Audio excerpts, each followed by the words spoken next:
वन्दे जगद्गुरुं नायानन्दं वन्दे जगद्गुरुं नायानन्दं वन्दे सद्गुरुं। परम मंगलमय विष्णु परमात्मा को नमन करते हुए तीन गुणों की प्रगति में चार युग होते हैं। चार युगों में विष्णु परमात्मा अक्षर भाव से विशेष के ज्ञान से लेकर 10,000 से धारण कर धर्म की स्थापना करते हैं। उनके नाम है मत्स्यकूर्मो वराहस्य नरसिंहो वामनः रामो रामस्य कृष्णस्य बुद्धाः कल्पिष्यते दशः।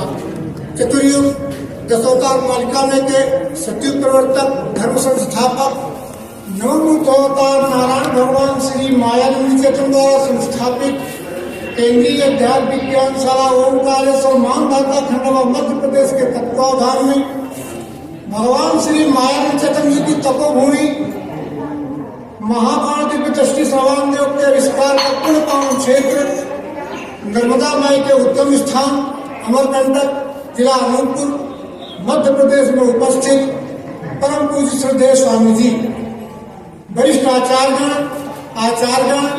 भारत भूमि में भिन्न भिन्न क्षेत्रों से पधारे हुए उपस्थित अध्यात्म सत्संग प्रेमी सज्जनों, सौभाग्य श्री शक्ति स्वरूपा देवियों व बालक सबको श्रद्धे से नमन करते हुए अवतारों का संक्षिप्त परिचय देते हुए और भगवान श्री मैत्री सलाम के अनुसार वस्तुबोध आधारित अधिष्ठान को प्रारंभ करते हैं।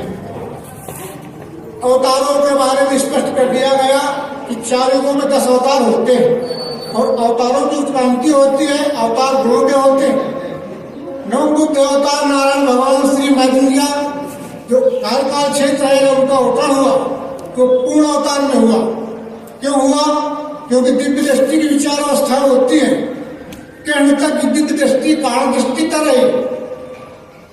भगवान श्री कर्ण तक दिव्य दृष्टि कारण दृष्टि तक रही, लेकिन भगवान श्री मैत्री ने महाकाल दिव्य दृष्टि का आविष्कार किया जिसका नाम है सर्वांग। इसके पहले सर्वांग शब्द नहीं आया।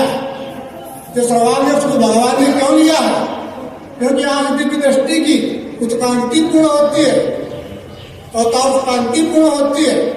ये दो बातें यहाँ पर लागू होती हैं। तो दिव्य दृष्टि महाकाल दिव्य दृष्टि से भगवान श्री मैत्री ने त्रिपुटी से विष्णु परमात्मा का दर्शन कराते हुए त्रिपुटी रहित वस्तुबोध कराया। तो सर्वांग के अनुसार अपन जो है वस्तुबोध आधारित अधिष्ठान का नाम कराते हैं, जैसा भगवान श्री मैत्री ने किया। और जीव और जीव के साथ में उत्क्रांति को जब हम सूक्ष्म दृष्टि से विचार पूर्वक देखते हैं, ये स्पष्ट होता है कि जराय स्थानीय पशुओं को प्रकृति प्रदत्त स्वयंभू आँख है, त्वचा, सोच, जिह्वा, नासिका, मन, स्थूल बुद्धि और जीवजान ये सारे उत्क्रांत होकर प्राप्त हुए हैं। पशुओं तक जीवजान क्रम मुक्ति में आया है।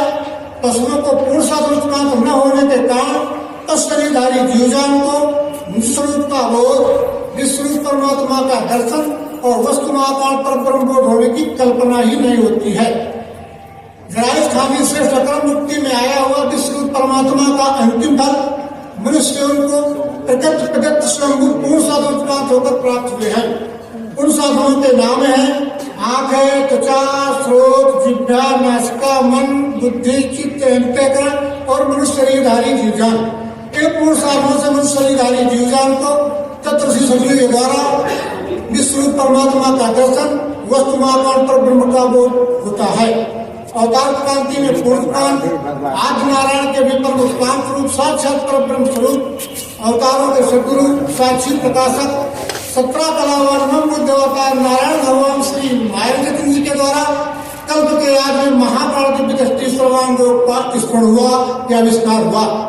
भगवान श्री मैत्री ने सर्वांग की रचना की और पहले दूसरे अध्याय में अधिष्ठान की स्थापना करते हुए यह स्पष्ट कर दिया कि सर्वांग की रचना स्थूल, सूक्ष्म, कारण और महाकाल दृष्टि से की गई है। सर्वांग में त्रिपुटी से विष्णु परमात्मा का दर्शन कराने के पश्चात त्रिपुटी रहित वस्तुबोध कराया गया है। ही में बोध होते ही मुक्ति है। ब्रह्मजाल से वस्तु की 4 अवस्था होती है। स्थूल, सूक्ष्म, कारण और महाकारण। वस्तु की स्थूल अवस्था को अक्षर सगुण साकार कहते हैं। वस्तु की सूक्ष्म अवस्था को अक्षर निर्गुणाकार आत्मा कहते हैं। वस्तु की कारण अवस्था को पुरुषोत्तम परमात्मा विश्व परमात्मा कहते हैं और महाकारण अवस्था को वस्तु महाकारण परब्रह्म कहते हैं। वस्तु का सतज्ञान या वस्तु का सतबोध स्थूल, सूक्ष्म, कारण और महाकारण ज्ञानियों से मिलकर मनुष्य शरीरधारी जीवजान को होता है। मनुष्य शरीरधारी जीवजान को महतत्व कहते हैं। इन चारों प्रकार की ज्ञानियों के नाम और कार्य भगवान श्री माइत्री ने सर्वांग में स्पष्ट किया। स्थान भाव से स्थूल ज्ञानियों के नाम है आंख, त्वचा, श्रोत्र, जिह्वा, नासिका, मन। सूक्ष्म ज्ञानी का नाम है बुद्धि, कारण ज्ञानी का नाम है चित्त, महाकारण ज्ञानी का नाम है अंतःकरण। इन सबको धारण करने वाला, प्रकाशित करने वाला, जो देखे हुआ कौन है, यानी मनुष्य शरीरधारी जीवजान। भगवान श्री माइत्री ने सर्वांग का अध्याय 4-5 में स्थूल ज्ञानी आंख, त्वचा, श्रोत्र, जिह्वा, नासिका, मन को लिया। 6वें अध्याय में सूक्ष्म ज्ञानी बुद्धि को लिया। 8वें अध्याय में कारण ज्ञानी चित्त को लिया और दूसरे अध्याय में महाकारण ज्ञानी ही को लिया है। इन चारों प्रकार के ज्ञानियों के कार्य भगवान श्री माइत्री ने सर्वांग में स्पष्ट किया है। स्थूल ज्ञानी आंख, त्वचा, श्रोत्र, जिह्वा, नासिका, मन का कार्य देखना, अपनी आंखों से देखो, घी के साथ मिला देखो। सूक्ष्म ज्ञानी बुद्धि का कार्य जानना, अनुभव करना। अब अक्षर आत्मा को जानने की रीति बुद्धि के बल से हो अस्तित्व सिद्ध वस्तु का अक्षरानुभव योग नामक अध्याय 6वां संपूर्ण। कारण ज्ञानी चित्त का कार्य दर्शन करना या दर्शन होना, सर्गुण स्थान दर्शन योग नामक अध्याय 3रा संपूर्ण। क्षण विराट दर्शन योग नामक अध्याय 5वां संपूर्ण। इस तरह से हम अध्याय 5वां संपूर्ण जब अधिष्ठान प्रयोग करते हैं तो चारों प्रकार की ज्ञानियां एक साथ क्रियाशील होती हैं। बिना चित्त और अंतःकरण के अधिष्ठान प्रयोग नहीं होता है। बिना अधिष्ठान प्रयोग के स्थूल दिव्य दृष्टि, सूक्ष्म दिव्य दृष्टि, कारण दिव्य दृष्टि और महाकारण दिव्य दृष्टि प्रकट ही नहीं होती है।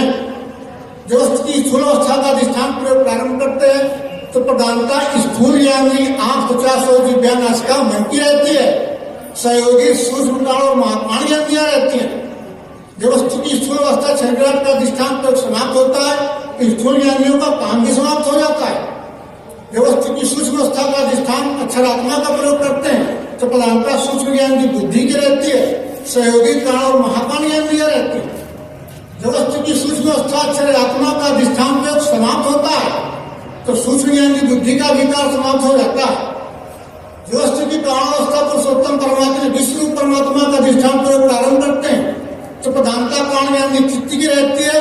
सहयोगी महाकारण ज्ञानी अंतःकरण रहता है।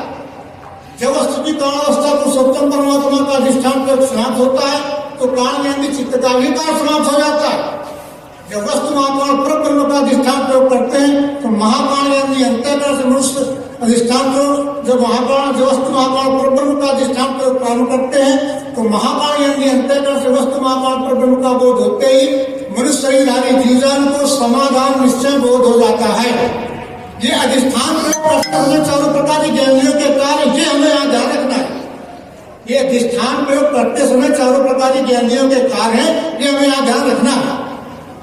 अधिष्ठान प्रयोग से अनुभव प्रकट होता है। अधिष्ठान प्रयोग से अनुभव प्रकट होता है। अनुभव नाम दिव्य दृष्टि का बिना अधिष्ठान प्रयोग के दिव्य दृष्टि प्रकट ही नहीं होती है। ये रहस्य भगवान श्री माइत्री ने सर्वांग अध्याय 8वें के 4 नंबर श्लोक में स्पष्ट किया। सर्वांग ये स्थायी वीर है दिव्य चक्षुता से यहाँ में भगवान श्री माइत्री सर्वांग शब्द लिया है। ये अधिष्ठान प्रयोग नहीं लिया है, पुस्तक किताब के लिए नहीं लिया है। सर्वांग अधिष्ठान प्रयोग ही दिव्य चक्षुता स्थायी वीर है जो पहले था, आज है और आगे भी रहेगा। ये अधिष्ठान प्रयोग ही महाकारण कोश से अधिष्ठान प्रयोग ग्रंथों में नहीं होता। अधिष्ठान प्रयोग ग्रंथों में नहीं होता। ग्रंथों में सिर्फ शब्द ज्ञान पुरुष ज्ञान थ्योरी रहती है। अधिष्ठान प्रयोग सदगुरु के पास रहता है, सदगुरु कम रहता है। इसलिए अवतारों को भी युगों युगों में सदगुरु की शरण में जाना ही पड़ता है। जब वस्तु की अवस्था का अधिष्ठान प्रयोग करते हैं तो स्थूल दिव्य दृष्टि प्रकट होती है। जो वस्तु की सूक्ष्म अवस्था का अधिष्ठान प्रयोग करते हैं तो सूक्ष्म दिव्य दृष्टि प्रकट होती है। जब वस्तु की काणावस्था का अधिष्ठान प्रयोग करते हैं तो कारण दिव्य दृष्टि प्रकट होती है। और जब महाकारण वस्तु महाकाल परब्रह्म का अधिष्ठान प्रयोग करते तो महाकाल दिव्य दृष्टि सर्वांगयोग प्रकट होती है और यही से अवतार की उत्क्रांति समाप्त होती है और दिव्य दृष्टि की उत्क्रांति समाप्त होती है। अधिष्ठान वस्तु महाकाल परब्रह्म का बोलते जो वस्तु महाकाल परब्रह्म का अधिष्ठान प्रयोग समाप्त होता है यहाँ स्थूल दिव्य दृष्टि सूक्ष्म दिव्य दृष्टि में, सूक्ष्म दिव्य दृष्टि प्राण दिव्य दृष्टि में और प्राण दिव्य दृष्टि